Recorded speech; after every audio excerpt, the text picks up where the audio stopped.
ಇವತ್ತು ನಾವು ಕೋರ್ಟ್ ಹತ್ರ ಹೋಗಿದ್ದು ಏನಕ್ಕೆ ಅಂತ ಗೊತ್ತಾಗಬೇಕು ಅಂದರೆ ಈ ವಿಡಿಯೋ ಕೊನೆವರೆಗೂ ನೋಡಿ. Hi guys, welcome back to my mini vlog. ಇವತ್ತಿನ ವ್ಲಾಗ್ಗೆ ನಿಮಗೆ ಸ್ವಾಗತ ಸುಸ್ವಾಗತ. ಇವತ್ತು ನಾನು ಹಾಸನಿಗೆ ಹೋಗ್ಬೇಕಾಗಿತ್ತು. ಅದಕ್ಕೋಸ್ಕರ ಹಳೆ ಬಸ್ ಸ್ಟ್ಯಾಂಡ್ ಹತ್ರ ಬಿಡಿಸ್ಕೊಳ್ಳೋಣ ಅಂತ ಹೇಳ್ಬಿಟ್ಟು ಸ್ಕೂಟಿಲಿ ಬಿಡಿಸ್ಕೊಂಡೆ. ನಾನು ಹೋಗಿದ ತಕ್ಷಣ ಬಸ್ ಸಿಕ್ತು. ಆ ಬಸ್ಸಿಗೆ ಹತ್ಕೊಂಡ್ಬಿಟ್ಟು ಹಾಸನ ಕಡೆ ಹೊರಟೆ. Congratulation brother. ನನ್ನ ತಂಗಿ ನನ್ನ ಕಾಯ್ಕೊಂಡು ಅಲ್ಲೇ ಕೋರ್ಟ್ ಹತ್ರ ವೆಯ್ಟ್ ಮಾಡ್ತಾ ನಿಂತ್ಕೊಂಡಿದ್ಲು. ನಾನು ಲೇಟಾಗಿ ಬಂದೆ ಅಂತ ಹೇಳ್ಬಿಟ್ಟು ಫುಲ್ಲು ಗರಂ ಆಗಿಬಿಟ್ಟಿದ್ಲು. ಅದು ಅಲ್ದಲೆ ಅಮ್ಮ ಇನ್ನೂ ಬಂದೇ ಇರಲಿಲ್ಲ. ಅದಕ್ಕೆ ಬೇರೆ ಸಿಟ್ಟು ಬಂದಿತ್ತು ಅವಳಿಗೆ.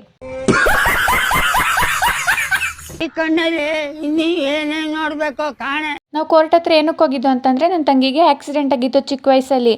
ಅದು 18 ವರ್ಷ ಆದಮೇಲೆ ಅಮೌಂಟ್ ಬರುತ್ತೆ ಅಂತ ಹೇಳಿದರು. ಅದಕ್ಕೆ ಕೇಳೋಣ ಅಂತ ಹೋಗಿದ್ದು. ಬರೀ ಇಂಥದೆಯ. ನಾನು ನನ್ನ ತಂಗಿ ಅಲ್ಲೇ ವೆಯ್ಟ್ ಮಾಡ್ತಾ ಕೂತಿದ್ದು ನಮ್ಮ ಅಮ್ಮನ ಕಾಯ್ತಾ. ಅಮ್ಮನೂ ಬಂತು, ಲಾಯರ್ ಇವಾಗಲೇ ಆಗಲ್ಲ ಇದು, ಇನ್ನೊಂದು 15 ಡೇಸ್ ಬಿಟ್ಕೊಂಡು ಬನ್ನಿ, ನಾನು ಅಪ್ರೂವಲಿ ಕೊಟ್ಟಿರ್ತೀನಿ ಅಂತ ಹೇಳಿದ್ರು.